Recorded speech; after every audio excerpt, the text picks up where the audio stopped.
الحمد لله رب العالمين والصلاة والسلام على سيد المرسلين أما بعد فأعوذ بالله من الشيطان الرجيم بسم الله الرحمن الرحيم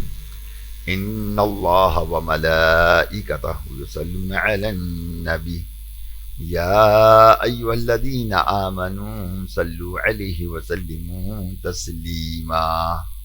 اللهم صل وسلم وبارك على سيدنا ومولانا محمد النبي الأمي الحبيب العالي القدر العظيم الجاه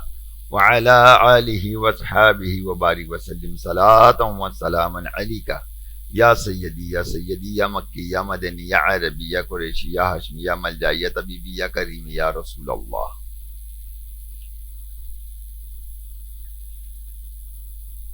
پروگرام آمد مصطفیٰ صلی اللہ علیہ وسلم میں نہال الدین الاتاری شاذلی قادری کی جانب سے تمام ناظرین کو السلام علیکم ورحمۃ اللہ وبرکاتہ. میرے بیٹے محترم اسلامی بھائیو، قرآن پاک کی وہ آیات جن میں رسول اللہ صلی اللہ علیہ وسلم کی بعثت، تشریف آوری اور رسالت، بشارت، نور، رحمت، جاءکم ارسلنا بعد بشیر نذیر، رحمت للعالمین یا بھیجے جانے کا ذکر ہے. اس کو علماء کرام نے ان میں سے متعدد آیت قرآن میلاد مصطفیٰ صلی اللہ تعالی علیہ وسلم کے موضوع پر بطور استدلال یعنی دلیل کے ساتھ پیش کیا ہے. قرآن پاک میں 27 آیات ہیں جو میلاد مصطفیٰ صلی اللہ علیہ وآلہ وسلم یا بھیجے جانے کا صریح ذکر ہے. صریح ذکر سے مراد صاف اور واضح ذکر جو ہے قرآن پاک میں کیا گیا ہے. 12 ربیع الاول تک کوشش رہے گی کہ ان آیات کو اختصار کے ساتھ عربی متن اور ترجمہ اور مستند تفسیر کے حوالے سے مثلا امام طبرانی، امام قرطبی، امام بغوی، امام ابن کثیر، امام فخر الدین رازی، امام آلوسی اور بریلی کے اکابر حضرت امام احمد رضا خان اور حضرت مفتی احمد یار خان نعیمی رحمۃ اللہ تعالی علیہ اجمعین کی توضیحات یعنی وضاحت کے ساتھ تحریر ہے اور دلائل کے ساتھ موجود ہے. میرے میٹھے محترم اسلام بھائیوں، میلاد مصطفیٰ صلی اللہ تعالی علیہ وآلہ وسلم پہ جو ہے وہ اکثر جو ہے میں نے ابھی قرآن پاک پڑھ رہا تھا اور اس کی تفسیر میں کچھ ایسے جملے سامنے آئے کہ بڑی حیرانگی ہوئی کہ کچھ ایسے لوگ ہوں گے کہ جو حضور علیہ الصلوۃ والسلام کا انکار کرتے ہوں گے اور ان کے فضائل اور برکات کا بھی انکار کرتے ہوں گے. اب ان کی فضیلت کے حوالے سے آگے لکھا تھا کہ مسلمانوں میں سے بھی کچھ لوگ ایسے ہوں گے جو حضور علیہ الصلوۃ والسلام کے فضائل اور برکات سے انکار کرتے ہوں گے. تو آج اسی کے حوالے سے جو ہے میں ایک قرآن پاک کی آیت آپ تک پہنچانے کی کوشش کروں گا. قبل اس کے کہ جیسے کہ قرآن پاک خود ہمیں ہدایت عطا فرماتا ہے اور اس کا بیان کرنے کا طریقہ ارشاد فرماتا ہے کہ ہم نے جو بھی بات کرنی ہے وہ حکمت اور دانائی کے ساتھ مطلب یہ بات کرنی ہے. تو دیکھیے کہ اللہ تبارک و تعالیٰ سورہ نحل آیت نمبر 125 میں ارشاد فرماتا ہے ادعو الی سبیل ربک بالحکمت والموعظۃ الحسنہ، اپنے رب کے راستے کی طرف حکمت اور اچھی نصیحت کے ساتھ بلاؤ. دیکھا پیار یعنی آپ غور کیجئے کہ اللہ تعالیٰ ارشاد فرما رہا ہے اپنے رب کے راستے کی طرف یعنی اللہ کے راستے کی طرف. میں آپ کو اللہ کے راستے کی طرف بلا رہا ہوں، ٹھیک ہے نا، حکمت اور اچھی نصیحت کے ساتھ. تو لہذا قرآن پاک کو ظاہر ہے کہ سبھی تسلیم کرتے ہیں، سارے مسلمان تسلیم کرتے ہیں، وہ چاہے کسی بھی ذہن مکتبہ فکر کے حوالے سے رکھتے ہوں. تو ظاہر ہے کہ قرآن پاک کا انکار تو کوئی نہیں کر سکتا، اگر جو کرے گا تو دار اسلام سے بھی خارج ہو جائے گا. تو بہرحال میرے میٹھے محترم اسلام بھائی، دیکھیے کہ قرآن پاک سننے کے حوالے سے بھی جو ہے نا وہ ہمیں اس کے آداب بھی بتائے گئے ہیں. جیسے کہ اللہ تعالیٰ ارشاد فرماتا ہے کہ وَإِذْ قُرِئَ الْقُرْآنُ فَاسْتَمِعُوا لَهُ وَأَنصِتُوا لَعَلَّكُمْ تُرْحَمُونَ، اور جب قرآن پڑھا جائے تو اسے غور سے سنو اور خاموش رہو تاکہ تم پر رحم کیا جائے۔ اللہ اکبر۔ تو دیکھا پیارے محترم سمجھ، یعنی جب قرآن پاک مطلب پڑھا جاتا ہے تو اس کو ہمیں توجہ سے سننا چاہیے۔ اب دیکھیں حدیث مجھے یاد آ رہی ہے، حضور علیہ الصلوۃ والسلام نے ارشاد فرمایا کہ جب قرآن پاک پڑھا جائے تو اس کو توجہ سے سنو، کہ قرآن پاک سننے کی برکت یہ ہے کہ اللہ تعالیٰ دنیا کی آفت و بلحیات اور مصیبتوں کو دور فرماتا ہے، اور جبکہ قرآن پاک پڑھنے والے کی آخرت کی تمام مصیبتوں کو دور فرمائے گا۔ تو چلیے آئیے ہم اب قرآن کی وہ آیت سنتے ہیں جو میلاد مصطفیٰ کے حوالے سے، اور بڑی غور و توجہ کے ساتھ، تاکہ ہم اس کی برکتیں حاصل کریں۔ چلیے ہم سنتے ہیں۔ بسم اللہ الرحمن الرحیم، لقد من الله على المؤمنين إذ بعث فيهم رسولا من أنفسهم يتلو عليهم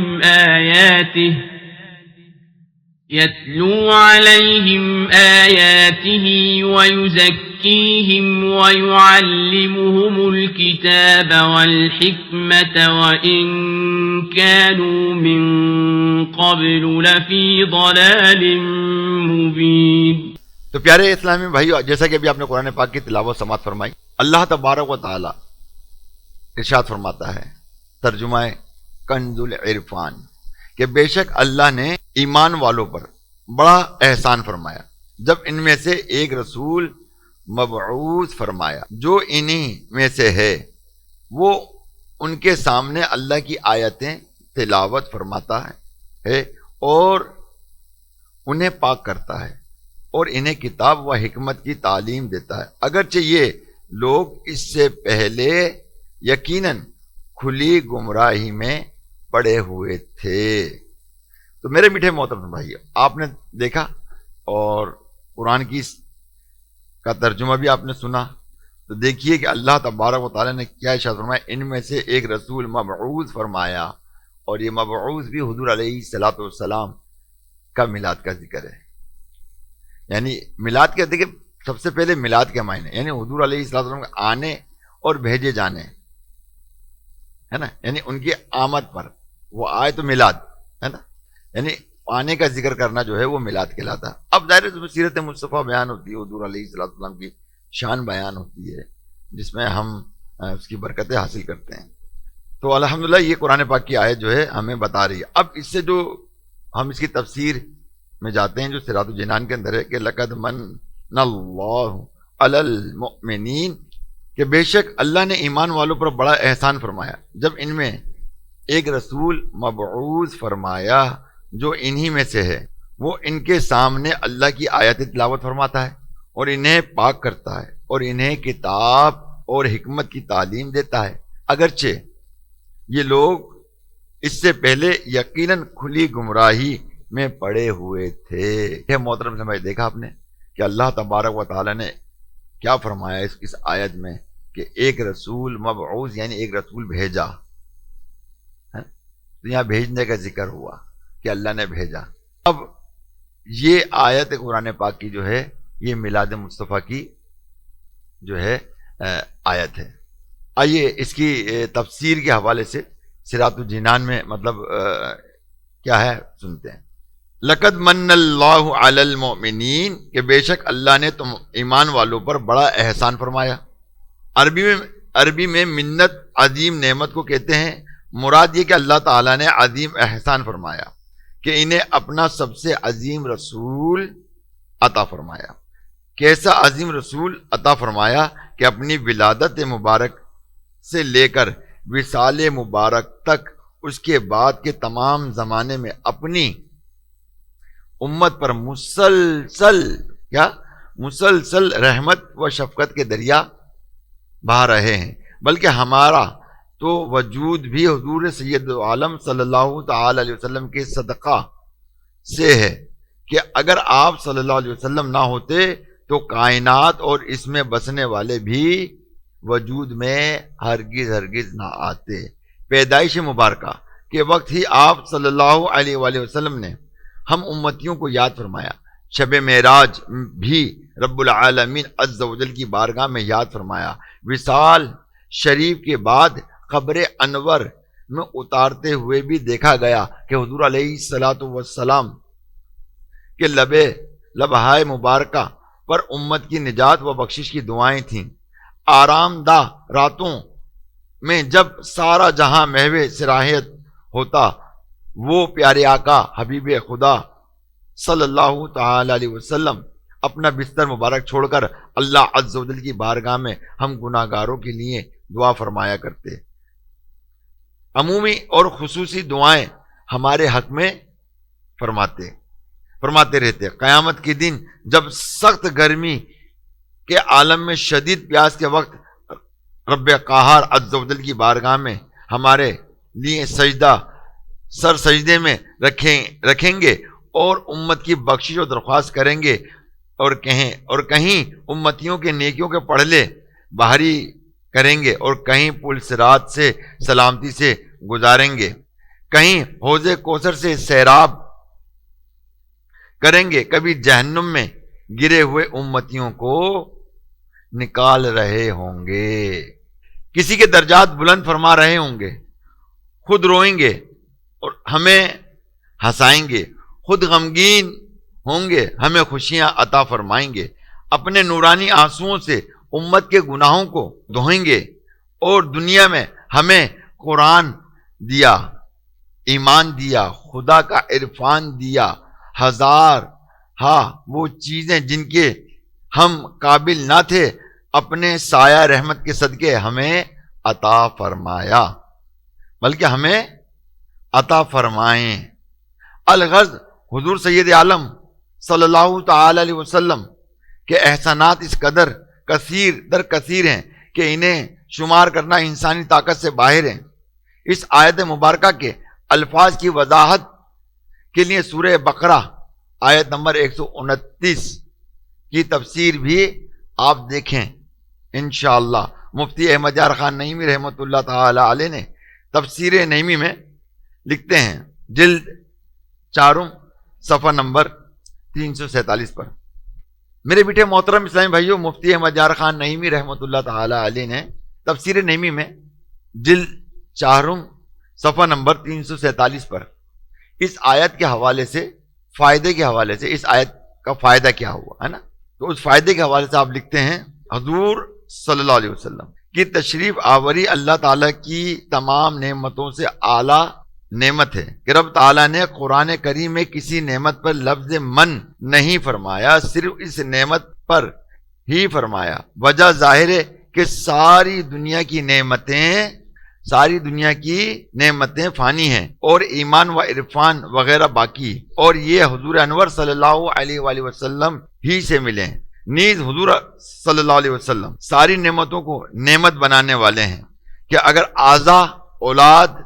وغیرہ کو حضور انور صلی اللہ علیہ وسلم کی تعلیم کے مطابق استعمال کیا جائے تو یہ سب رحمتیں ہیں، ورنہ زحمتیں۔ نیز ہمارے اعضاء قیامت میں ہماری شکایتیں کریں گے اور شکایتیں کر کے وہ پردہ داری ختم ہو جائے گی، مگر حضور انور صلی اللہ تعالی علیہ وسلم ہماری سفارش بھی کریں گے اور پردہ پوشی بھی فرمائیں گے کہ رب اعلیٰ کی نعمت پہ اعلیٰ درود، رب اعلیٰ کی نعمت پہ اعلیٰ درود، حق تعالیٰ کی منت پہ لاکھوں سلام۔ تو میرے میٹھے محترم اسلام بھائی، دیکھا آپ نے کہ آپ اندازہ لگائیے اس بات کا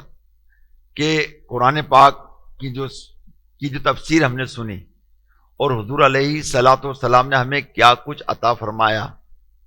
تو آپ بتائیے کیا ہمارا حق نہیں بنتا کہ ہم ان کا دن منائیں محبت سے، پیار سے، عقیدت سے؟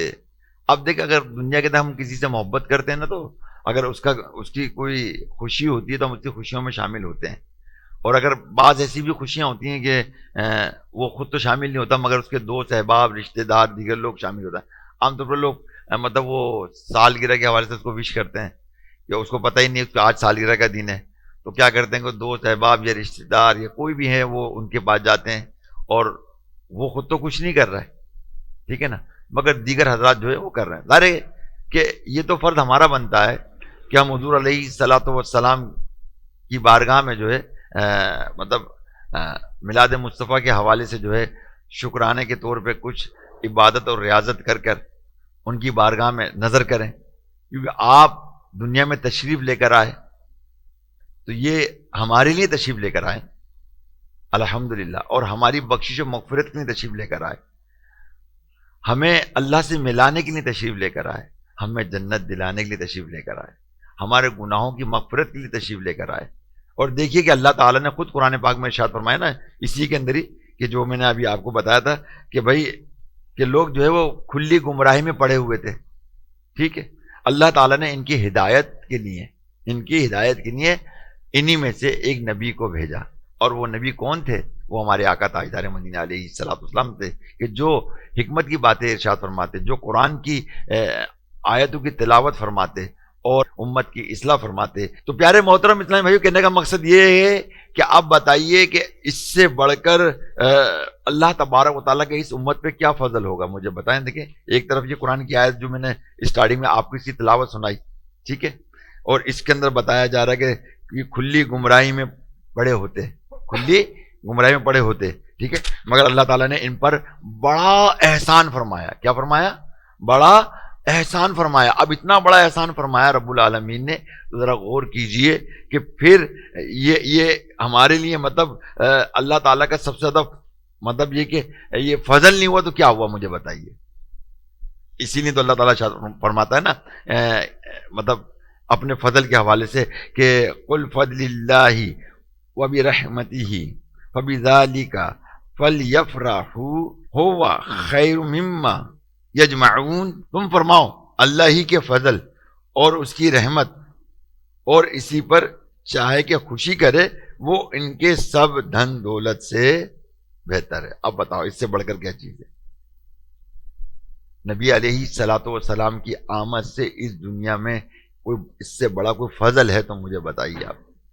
یہ فضل کتنا بڑا فضل ہے کہ قرآن کی آیت ہے نا، ہم نے تمہیں کھلم کھلا فتح دی تاکہ جو اسلام میں داخل ہو چکے ہیں اور جو اسلام میں داخل ہوں گے ان کے اگلے اور پچھلے گناہ معاف کر دی جائیں. تو آپ بتائیے پیارے محترم اسلام بھائیو کہ مطلب ہمارے گناہ جو ہے حضور علیہ الصلوۃ والسلام کے صدقے سے معاف کیے جا رہے ہیں. تو الحمدللہ کیوں نہ ہم ان کی خوشیاں منائیں، اور کیوں نہ ہم ان کی ولادت کا بھی دن منائیں. اور ہمیں تو پورے سال اگر دیکھا جائے تو پورے سال جو ہے اگر ہم قرآن و حدیث پڑھتے رہیں تو پورے سال جو ہے یہ انہی کے دن ہے. ساری زندگی جو ہے وہ انہی کے لیے ہے، ساری زندگی انہی کے لیے ہے. اور انہی کی حدیثیں، انہی کی عطا جو اللہ نے انہیں صاحب قرآن بنایا اور جو ہم تک قرآن پہنچا اور حدیث قدسی پہنچی اور آپ کی تعلیمات ہم تک پہنچی. اللہ اکبر. پھر ہم کیوں نہ کہیں سرکار کی آمد، دلدار کی آمد، محبوب کی آمد، رحمت للعالمین کی آمد. مرحبا یا مصطفیٰ، مرحبا یا مصطفیٰ، مرحبا یا مصطفیٰ، مرحبا یا عاشق میلادی ہوں میں دھوم سے مناؤں گا، جشن میلاد النبی سے گھر کو میں سجاؤں گا. عاشق میلادی ہوں میں دھوم سے مناؤں گا، جشن میلاد النبی سے گھر کو میں سجاؤں گا. جبریل کی یہ سنت گئے جھنڈے لگانا الفت گئے، جبریل کی یہ سنت گئے جھنڈے لگانا الفت گئے، جبریل کی یہ سنت گئے جھنڈے لگانا الفت گئے. عشق نبی کا پیارا جھنڈا، عشق نبی کا پیارا جھنڈا ہاتھوں سے لہراؤں سجاؤں گا عشق نبی کا پیارا جھنڈا ہاتھوں سے لہراؤں گا عاشق میلادی ہوں میں دھوم سے مناؤں گا جشن میلاد النبی سے گھر کو میں سجاؤں گا کیسی رحمت کیسی برکت تیری آقا ایسی رحمت کیسی برکت کیسی رحمت تیری آقا ایسی رحمت کعبہ بھی جھوم اٹھا بدھ سے نجات پاؤں گا عاشق میلادی ہوں میں دھوم سے مناؤں گا جشن میلاد النبی سے گھر کو میں سجاؤں گا دھوم ولادت کی مچا اپنے گناہوں کو مٹا دھوم ولادت کی مچا اپنے گناہوں کو مٹا دھوم ولادت کی مچا اپنے گناہوں کو مٹا انشاءاللہ صدقے ولادت انشاءاللہ صدقے ولادت مغفرت کو پاؤں گا انشاءاللہ صدقے ولادت مغفرت کو پاؤں گا سرکار کی آمد مرحبا دلدار کی آمد مرحبا سب جھوم کے بولو مرحبا لب جھوم کے بولو مرحبا عاشق میلادی ہوں میں دھوم سے مناؤں گا جشن میلاد النبی سے گھر کو میں سجاؤں گا دودھ کے برتن بھر گئے دن حلیمہ پھر گئے دودھ کے برتن بھر گئے دن حلیمہ پھر گئے آمد سرکار سے گھر میں برکت پاؤں گا عاشق میلادی ہوں میں دھوم سے مناؤں گا جشن میلاد النبی سے گھر کو میں سجاؤں گا ان کی توجہ ان کا کرم گئے نعتیں ان کی لکھتا قلم گئے ان کی توجہ ان کا کرم گئے نعتیں ان کی لکھتا قلم گئے ان کی توجہ ان کا کرم گئے نعتیں ان کی لکھتا قلم گئے ناپی تیری ایسی قسمت ناپی تیری ایسی قسمت نعت سناتا جاؤں گا ناپی تیری ایسی قسمت نعت سناتا جاؤں گا عاشق میلادی ہوں میں دھوم سے مناؤں گا جشن میلاد النبی سے گھر کو میں سجاؤں گا. اجازت چاہوں گا پھر کل ایک اور قرآن پاک کی میلاد مصطفیٰ صلی اللہ علیہ وآلہ وسلم کی آیت لے کے حاضر ہوں گا. السلام علیکم ورحمۃ اللہ وبرکاتہ.